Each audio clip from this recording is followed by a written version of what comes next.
봉독했던 창세기 1장 26절에서 31절의 말씀을 가지고 인간이란 무엇인가, 원래 인간에 대해서 오늘 하나님의 말씀을 나누도록 하겠습니다. 태초에 하나님이 천지를 창조하시니라. 하나님이 빛을 만드시고 하늘을 만드시고 그리고 바다와 땅을 만드시고 땅 위에 모든 식물을 이제 다 만드시고 하늘에는 해와 달과 별들을 두시고 그리고 하늘의 모든 새와 바다의 모든 생물을 창조하시고 이제 여섯째 날에는 마지막 날이지요. 이제 동물들을 지으시고 이제 준비가 다 끝나는 그때에 마지막 날 마지막 때에 우리 인간을 창조하셨습니다. 하나님의 창조의 극치, 하나님의 창조의 이 클라이막스는 사람이었어요. 사람이 덜 중요해서 마지막 창조한 것이 아니고 사람이 가장 하나님 보시기에 중요하기 때문에 하나님은 이 사람을 위하여 모든 것들을 다 완벽하게 준비하신 다음에 마지막에 우리 인간을 창조하셨습니다. 그러므로 하나님의 모든 창조의 그 중심에는 누가 있어요? 인간이 있는 거예요. 인간 중심이 있고 그리고 하나님의 모든 창조의 목적은 바로 인간을 위함인 겁니다. 이걸 나에게 적용해 보면 하나님이 이 천지와 만물을 나를 위해 창조하셨습니다. 정말일까요? 정말입니다. 확실한 하나님의 말씀입니다. 하나님이 누구십니까? 하나님은 스스로 지존하시는 하나님이잖아요. 그런데 하나님이 도대체 뭐가 부족해서 이렇게 인간을 만드셨을까요? 그래, 서론적으로 먼저 인간 창조의 목적이 있습니다. 첫째, 하나님이 왜 인간을 이렇게 창조의 중심, 인간을 위해서 모든 만물을 이렇게 지으시냐 하면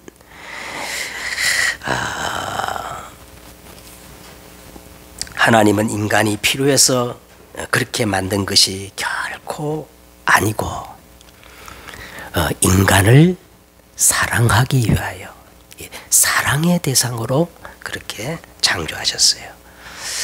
인간과 교제하기 위하여 인간을 축복하기 위하여 하나님의 사랑의 대상으로 인간을 만드신 겁니다. 남자를 이용하기 위해서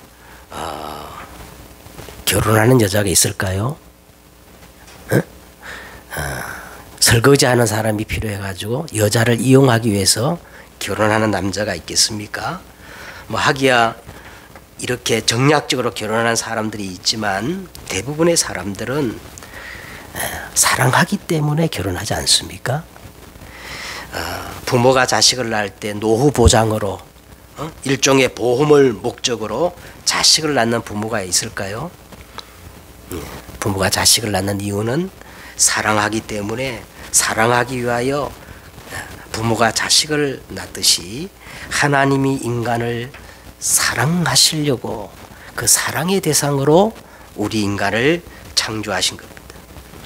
그런데 하나님이 우리 인간을 너무나 사랑하는 대상이기 때문에 하나님이 할 수 있는 모든 것들을 완벽하게 부족함이 없이 완벽하게 준비해 놓으시고 그것을 다스리고 그것을 지배하고 그것을 누리고 향유할 수 있도록 인간을 맨 마지막에 만들으셨다는 거예요. 그래서 여러분 그냥 이 말씀을 듣지 마시고 하나님이 나를 이토록 사랑하시구나. 아멘. 그래서 성경은요, 하나님은 뭐라 그랬어요? 하나님은 사랑이시니라. 사랑의 대상으로 하나님이 우리 인간을 창조하시고 나를 창조하신 거예요. 그리고 하나님이 우리 인간을 창조하신 목적은 아주 가치 있고 의미 있고 소중한 존재로 창조를 하신 겁니다. 여러분 이제 26절에 보시면 그 하나님이 우리 인간을 만드신 그 특징이 나와 있는데, 여러분 우리 창세기 전반을 이제 보면은 1절에서 지난주 25절까지는요 하나님이 그냥 독단적으로 일방적으로 하나님이 이르시되 그대로 된지라 그랬죠? 하나님이 이르시되 그대로 되니라 하나님이 보시기에 좋았더라. 각기 그 종류대로 하나님이 이렇게 일방적으로 이 천지와 만물을 창조하셨는데요. 26절에 보세요. 26절에 보시면 그 패턴이 바뀌어버려요. 하나님이 일방적으로 창조한 게 아니라 26절에는 하나님이 인간을 만드실 때는요 서로 회의를 하셨다는 겁니다. 응? 성삼위 하나님이 서로 의논하시고 신중하게 만드신 거예요. 우리의 형상을 따라 우리의 모양대로 우리가 사람을 만들고 그 끝에 보세요. 모든 것을 어떻게 해요? 다스리게 하자 하시고, 이 말이 뭐예요? 성삼위 하나님이 서로 뭐 했다는 거야? 의논을 하셨다는 겁니다. 근데 이 기가 막히게 더 놀라운 거는 이사야 선지자는요 이사야 48장 10절에 11절에 이렇게 말했어요. 하나님이 벌써 이때에 그 사랑하는 인간이 혹시 실수해가 타락할 것을 염두에 두고 그 대책까지 거기서 논의를 했다. 제 말이 아니고 이사야 선지자가 그렇게 기록했어요. 내가 시초부터 종말을 알리며 아직 이루지 아니하는 일, 그걸 구원이잖아요. 옛적부터 보이고 이르기를 우리 뜻이 설 것이니 내가 나의 모든 기뻐하는 것을 이루리라 하였다. 이때부터 하나님이 인간 모든 구원 역사를 다 논의를 하셨다.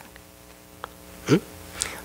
쉽게 말하면 인간이 타락하면 성자 태초로부터 삐뚤어 계신 그 성자 네가 사람의 몸으로 가서 십자가를 지고 인간을 구원해야 할 것이다. 이것까지 논의를 했다는 거예요. 자, 이렇게 나라는 존재는 의미 있고 가치 있는 소중한 존재라는 것입니다. 우리는 어쩌다 막 실수로 우연히 태어난 그런 존재가 결코 아니고 아주 중요한 의미와 목적을 가지고 태어난 소중한 존재라는 거예요. 이거는 결코 허풍이 아니에요. 네? 자만이 아닙니다. 여러분이 정말 갈보리 십자가를 통과한 모든 사람들은 이런 자부심, 자긍심, 자존심이 있어야 돼요. 나는 하나님의 아들 그리스도가 십자가에 죽기까지 사랑한 가치 있고 의미 있는 존재다. 아멘. 이게 진짜 복음을 깨달은 사람. 그리고 인간의 본질입니다. 하나님이 인간을 만드시기로 결정을 하셨는데, 자, 어떤 인간으로 만드실까 이렇게 하였을 때 26절에 보면 두 단어로 설명해요. 26절에 보니까 우리의 뭐를 따라? 형상을 따라. 그 다음에 우리의 뭐예요? 모양대로. 자, 여기서 형상과 모양이라는 말이 나오지요. 응? 그래, 이 형상과 모양은 같은 개념이라고 하면서 큰 의미를 두지 않는 사람도 있어요. 그런 신학자도 있고 사람도 있는데, 자, 그런데 성경 원문을 보면 분명히 이 형상과 모양을 명확하게 구분하여 기록하고 있습니다. 중요한 의미가 있는 거지요. 자, 형상이라는 말은요, 첼렘, 히브리 말로 첼렘, 무슨 뜻이냐면 무엇을 각인시키다, 도장을 새기듯 새긴다는 의미가 있어요. 첼렘, 형상이라는 말은 뭔 말이라고요? 각인시키다, 새긴다는 의미가 있고, 이 모양이라는 말은 테무트, 예, 담는다. 예, 그릇에 담는다. 그런 뜻이 있습니다. 자, 여기는 분명히 이유가 있는데, 자, 그러면 형상이란 말, 이 첼리메란 말은 영어로는 이미지라고 이렇게 하거든요. 자, 하나님이 우리에게 하나님의 이미지, 하나님의 형상을 새겼다는 겁니다. 자, 그런데 하나님의 형상, 아니, 하나님은 영으로 존재하신 분이잖아요. 그죠? 영으로 존재하는 분이 무슨 형상이 있을까? 그런데 이 영으로 존재하신 하나님이 형상을 가지고 나타나신 분이 계셔요. 그분이 누굴까요? 예수 그리스도. 그래서 이 하나님의 형상, 하나님의 이미지로 나타나신 분 예수 그리스도인데, 성경은 명확하게 이 하나님의 형상을 예수 그리스도라고 단정적으로 많은 성경 구절에서 그렇게 말하고 있어요. 응? 우리가 먼저 골로새 1장 15절에 보니까 그는 보이지 않는 하나님의 형상이시요 그랬죠.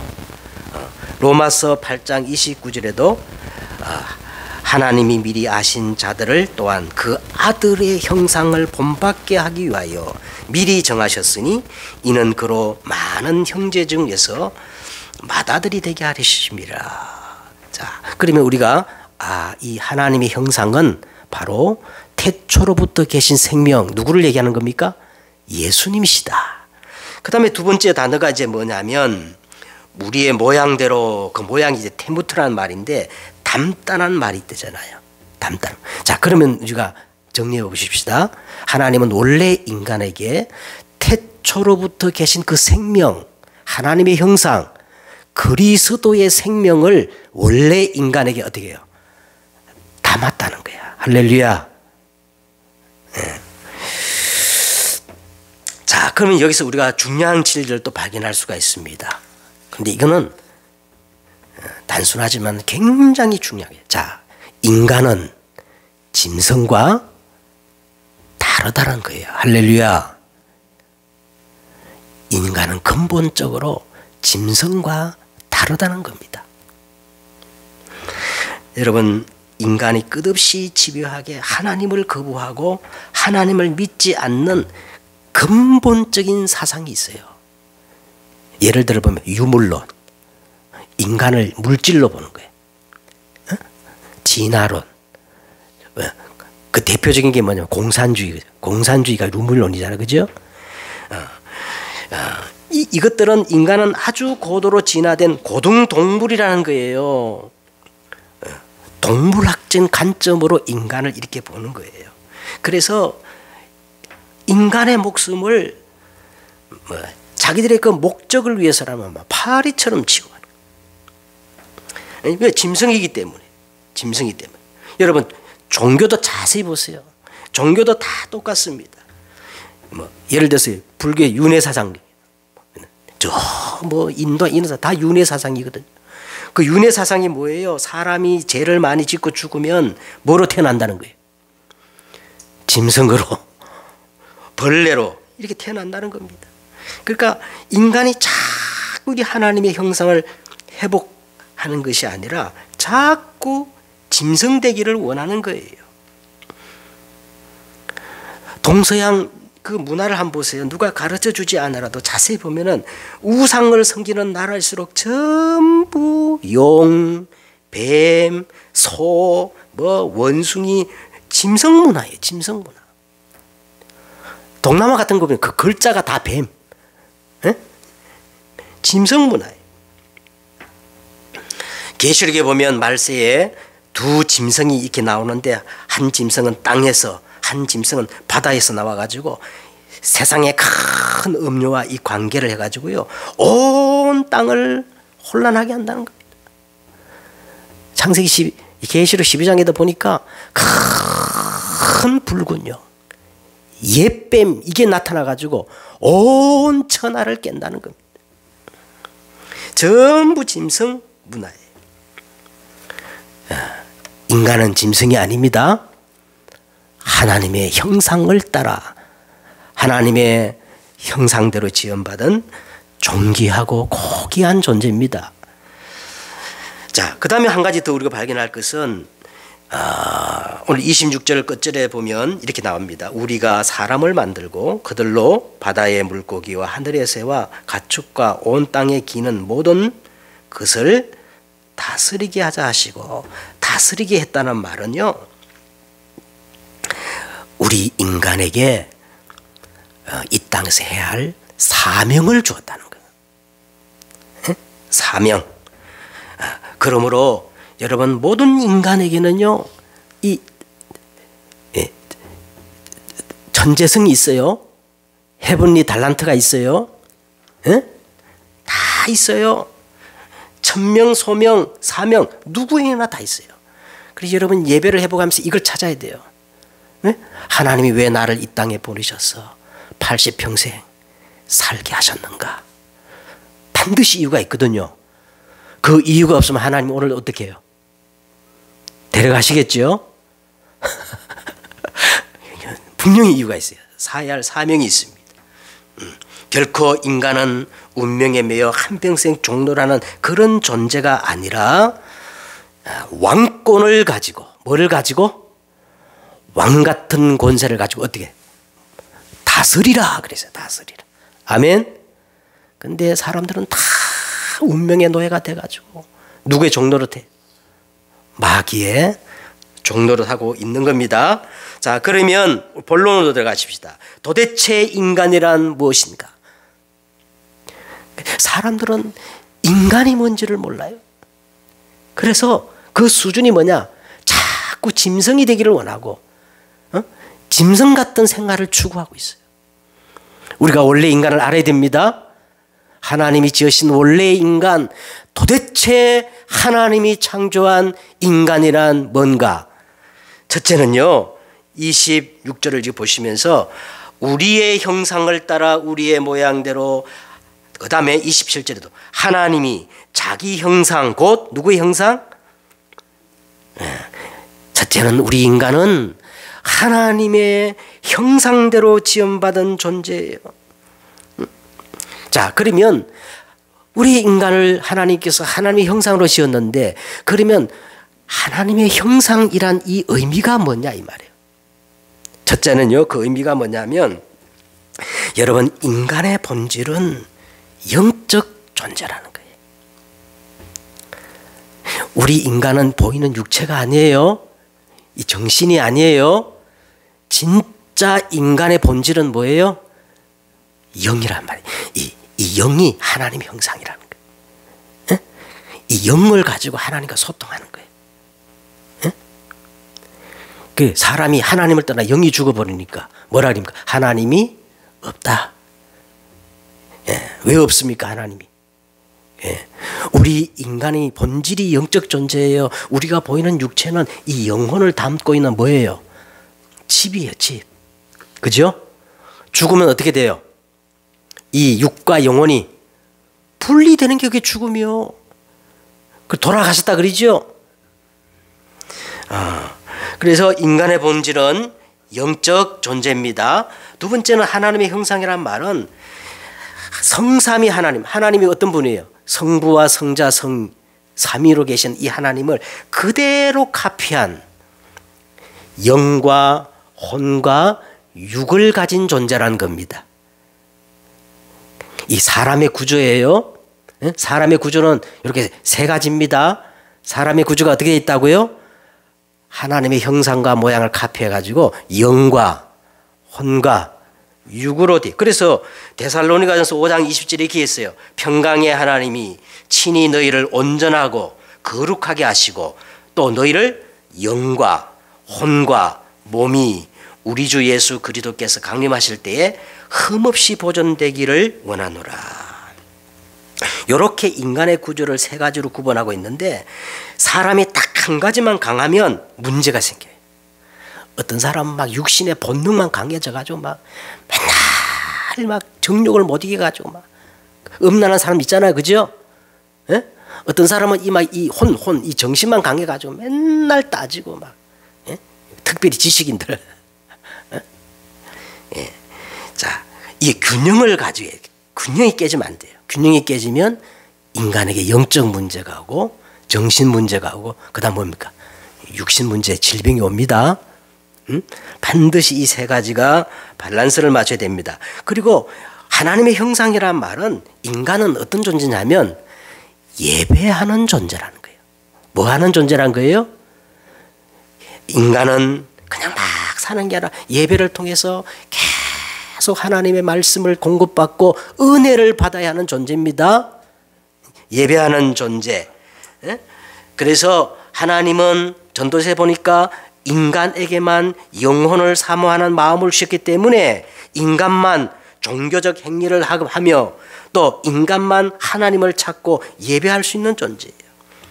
스단께 3년이면요 뭐 풍물을 얻는다 그러냐. 스단께가 아무리 해봐도 예배 드리는 개는 못 봤어요. 누구만 예배 드려요? 인간만 예배 드릴 수 있습니다. 이게 하나님의 형상입니다. 자, 두 번째. 자, 인간이란 뭐냐? 두 번째 27절입니다. 하나님이 자기 형상 곧 하나님의 형상대로 남자와 여자를 창조하시고. 이거 굉장히 중요합니다. 하나님이 처음부터 누구와 누구를 구분해서 만드셨어요? 남자와 여자를 창조하시고. 자, 이 말 속에는요, 하나님이 이 세상을 만드시고 하나님이 직접 만든 기간은 딱 두 기간이에요. 하나님이 직접 창설하시고 만든 기간. 첫째, 가정입니다. 두 번째는 뭘까요? 교회입니다. 네? 이 가정과 교회는 하나님 나라의 모형이에요. 하나님 나라의 그림자예요. 그죠? 자, 그래서 하나님께서 자기 형상 곧 하나님의 형상대로 남자 여자를 창조하셨단 말은요, 남자와 여자를 차별 없이 동등한 존재로 지었다는 거예요. 근데 우리가 역사적으로 보면 얼마나 여자들이 차별을 많이 받았어요. 그죠? 특히 우리나라는 유교 문화권에서 무슨 사상이 있었어요? 남존. 그게 성경적인가요? 아닌가요? 절대 창조의 원리가 아니에요. 하나님은 처음부터 남자와 여자를 동등하게 지으셨습니다. 자, 그래서 이제 여러분 이제 2장에 이제 넘어가 보면은 그 하나님께서 아담을 깊이 잠들게 하신 후에 거기서 뭘 뽑아냈어요? 갈비뼈 하나를 뽑아내 가지고 누구를 만드셨어요? 여자를 이렇게 탁 만드시고, 그리고 또 말씀하셨어요. 이러므로 남자는 부모를 떠나 그 아내와 합하여 한 몸을 이룰지라. 이 말이 뭐냐면 남자와 여자는 서로 독립적인 존재가 아니라 둘이 연합하여 하나 될 때 온전해지도록 그렇게 하나님이 만드셨다는 거예요. 그 남자와 여자는 독립적인 존재가 아니에요.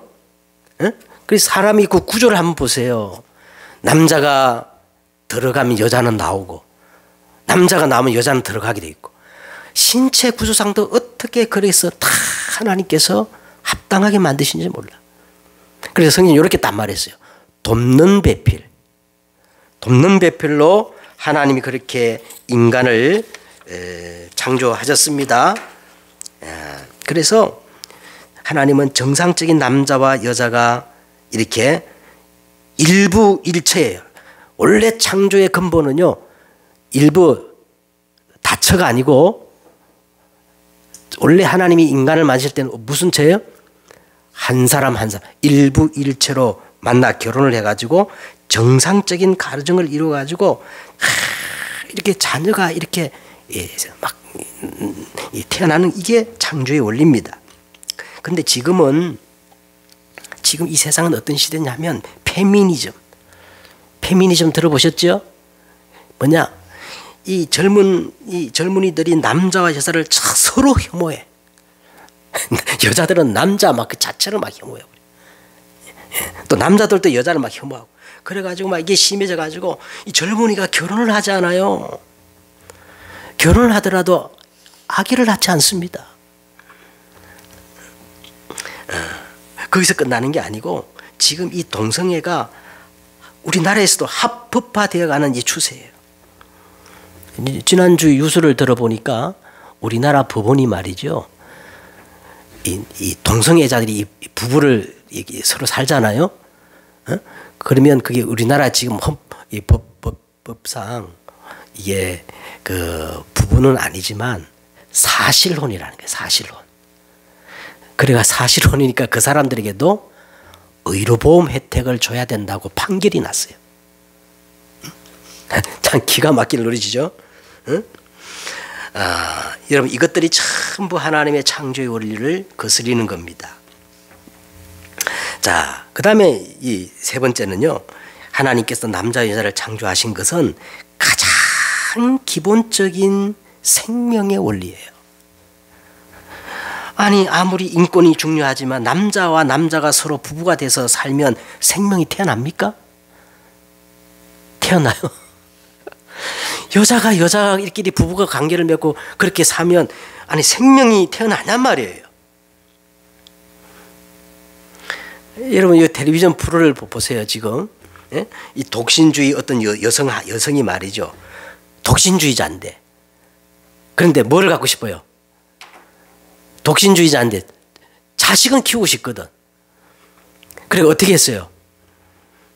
병원에 가서 정자은행에 가서 누구도 누군지 알지 못하는 그 정자를 공급받아 가지고 인공수정을 해가지고 애가 태어난 거예요. 근데 그 애가 태어난 걸 그냥 계속 지금 텔레비전에서 막 보여주면서 막 동정심을 사람 유발하게 합니다. 그래서 우리가 전통적인 이 가정이라는 이 통념들을 다 깨트리는 거예요. 여러분 이 창조의 질서가 깨지면 결국 어떻게 됩니까? 창조의 질서가 깨지면요 재앙이 옵니다. 파멸이 옵니다. 하나님이 심판하지 않으면 안 되는 그런 상황이 오게 되는 거예요. 안 그래요? 그래서 하나님은 이 가정을 만드신 겁니다. 가정.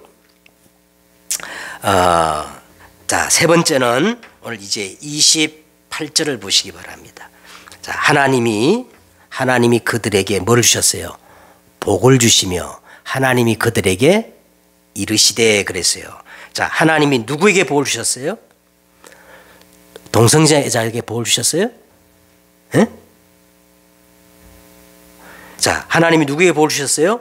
정상적인 남자와 여자가 동등한 일부 일체적으로 만나서 정상적인 가정을 이룬 그들에게 하나님이 뭘 주셨다는 거예요? 복을 명하셨습니다. 28절에 하나님이 그들에게 복을 주시며 하나님이 그들에게 이르시되 자세히 보세요. 하나님이 반복적으로 축복하는 것을 볼 수 있어요. 아니 하나님이 한 번 복을 주시면 됐지. 또 말해. 하나님이 그들에게 복을 주시며 하나님이 또 그들에게 이르시되 그만큼 중요하다는 겁니다. 자, 그러면 오늘 여기서 또 짚고 넘어가겠어요. 그러면 오늘 하나님께서 복을 명하셨는데 여기서 복은 도대체 뭐냐? 여기서 나오는 이 복이라는 건 히브리 말로 바라크래.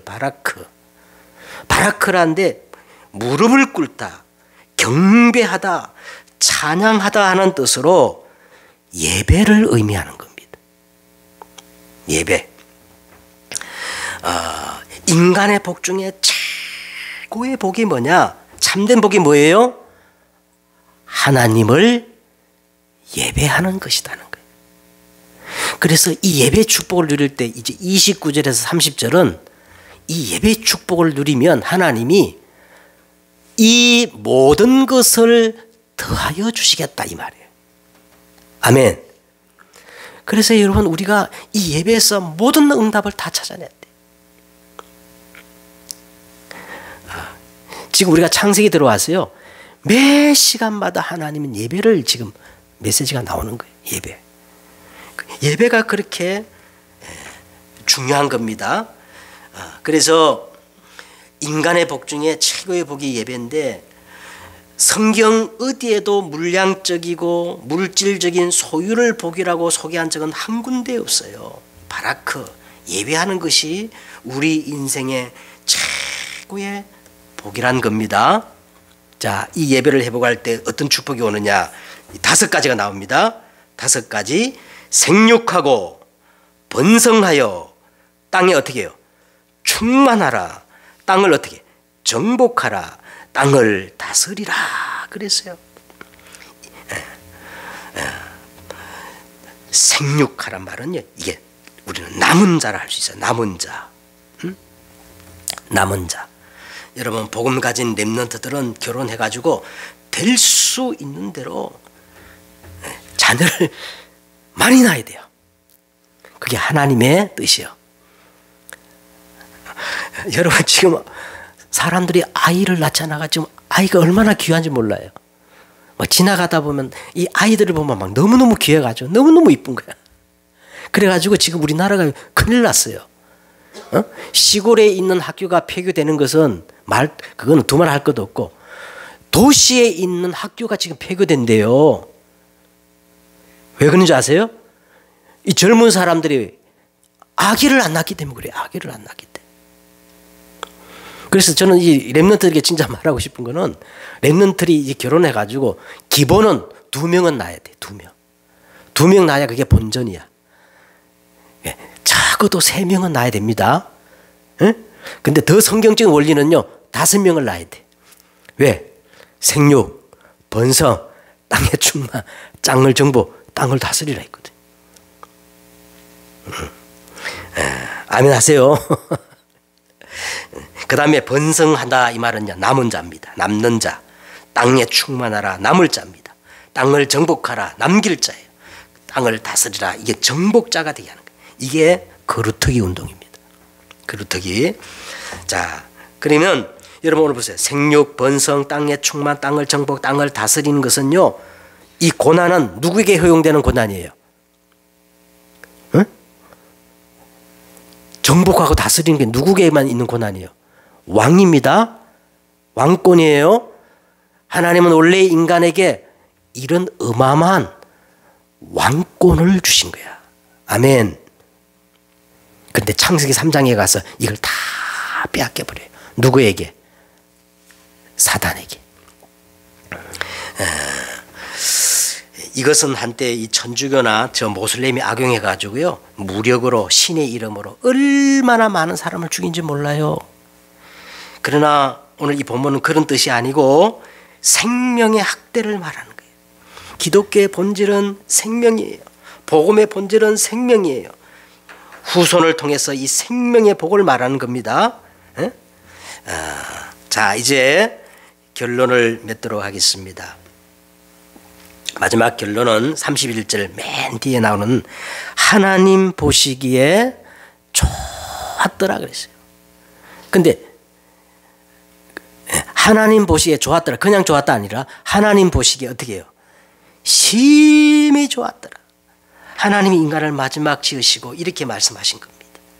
왜냐하면 여기에는 3가지 의미가 있습니다. 저와 여러분은 하나님의 최고의 걸작품이다. 믿으시기 바랍니다. 나는 하나님의 최고의 걸작품이다. 하나님의 최고의 걸작품이 나예요. 자, 계속 고백하시기 바랍니다. 이 주중에 제가 유튜브를 통해 가지고 북한에서 3대째, 북한의 그 교회가 얼마나 핍박을 받습니까? 그죠? 북한의 소형서가 막 여러 군데인데 그 70% 이상이 예수 믿는 사람을 잡아가지고 가두는 곳이랍니다. 그러니까 얼마나 교회를 핍박해. 그 상황에서 3대째 신앙을 지키며 신앙생활을 했던 이 성도가 탈북을 해가지고 그 인터뷰하는 그런 장면을 제가 이제 보게 되었어요. 근데 이제 거기 보니까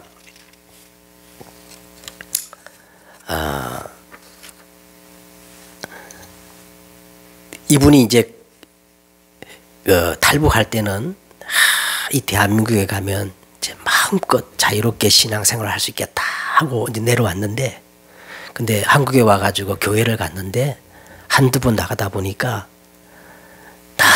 너무 이렇게 갈등이 생긴다는 거예요. 자기 신앙과 맞지를 않는데. 그래서 이제 자기 옆에 다른 사람들 보면은 한두 번 교회 나가다 교회 나가지 못하고 북한에서 혼자 예배드리고 혼자 신앙생활하는 사람이 있다는 거예요. 그래가지고 왜 그러냐 했더니 북한에서는요 그냥 모든 것들이 예배라는 거예요. 그리고 이 사람들은 최고의 응답이 뭐냐? 예수님이 지금 나와 함께, 우리와 함께 모든 것에 함께하기 때문에 그게 최고의 응답이기 때문에 자기들 앞에 있는 모든 상황이 다 응답으로 받아들인다는 거예요. 핍박도 응답이고 잡혀가서 죽는 것도 응답이고 잡혀가서 고문하는 그 사람도 미워하는 게 아니라 그것도 하나님의 허락 속에 이루어지는 것이니 응답이라는 거예요.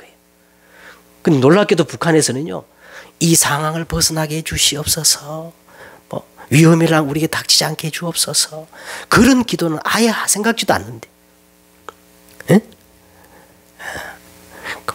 그 나라와 그 의만 구하는 기도를 한다는 거예요. 그래서 그 북한에서도 이스라엘 회복을 위해서 한다네요. 그런데 한국에 와 보니까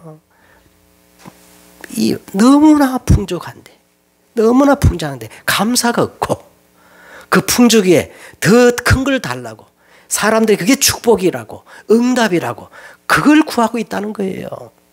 그래가지고 신앙이 안 맞아가지고 이 교회 다니는 게 너무 힘들다 이런 간증을 하는 겁니다. 왜 제가 이 얘기를 하냐면 하나님이 나를 보시기에 심히 좋았다. 그럼 나는 얼마나 걸작품이고 행복자입니까? 근데 우리 주위에 있잖아요. 저에게 이런 말을 하는 분이 계셔요. 하나님은 내 기도를 응답하지 않는데 나는 지금까지 하나님께 기도했는데 하나도 응답받은 게 없다는 거예요. 여러분 하나님께 받은 게 없습니까?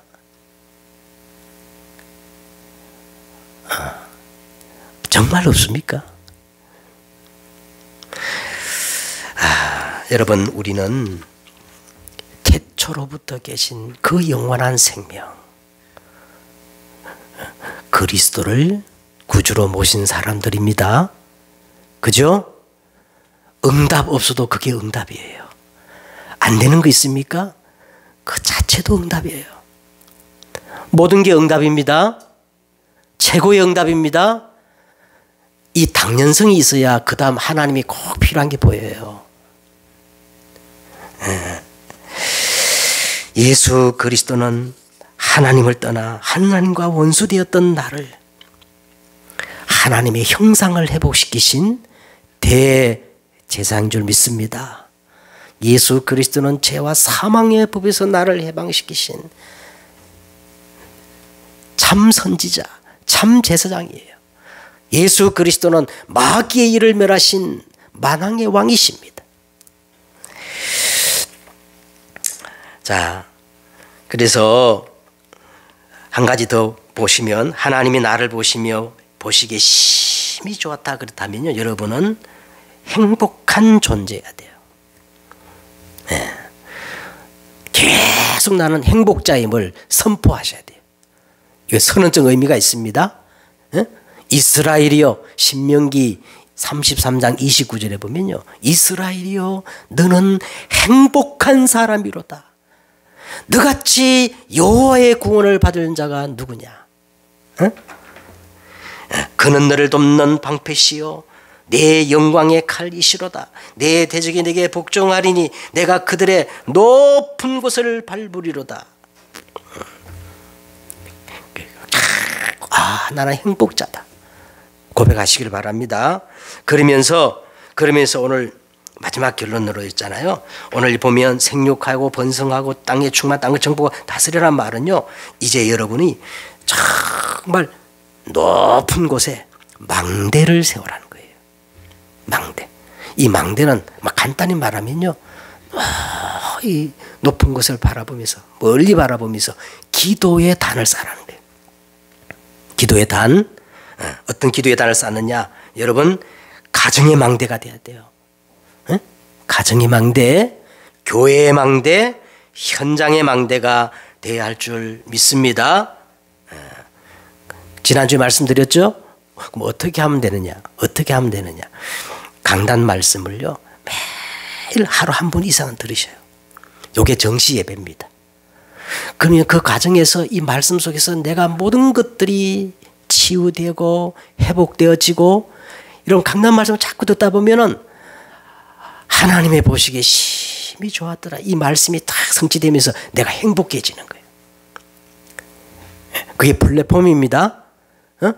내가 자꾸 말씀 때문에 행복해지면 어느 날 사람들이 자꾸 와서 물어요. 원인이 뭡니까? 물어요. 그때 이 강단 말씀을 가지고 다 얻은 답을 가지고 그 사람들을 위로하고 치유하고 살리는 거예요. 그걸 파수대라 그래. 파수대. 그렇게 되어지면 어떤 변화가 일어나느냐?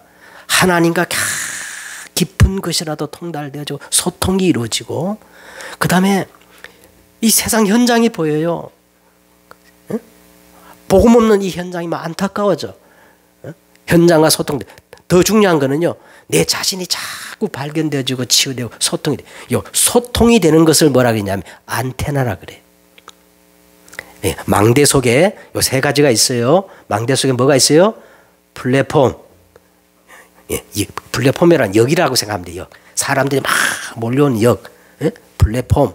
두 번째는 파수대. 세 번째는 안테나. 소통이 이루어집니다. 간단하게 할 수 있어요. 계속 강단 메시지를 듣다 보면 이런 일이 벌어집니다. 그러면 여러분 생육하고 번성하여 땅의 충만, 땅을 정복, 땅을 다스리는 파수망대 축복이 될 줄 믿습니다. 기도하겠습니다. 하나님 감사합니다. 도대체 인간은 어디에서 와서 왜 살다가 어디로 가는가? 인간은 무엇인가에 대해서 말씀을 주심을 감사합니다. 우리 모두가 하나님이 지으신 본래 인간, 원래 인간을 회복하는 저들이 다 되어지게 하옵소서. 예수님의 이름으로 기도드려 싸움나이다. 아멘.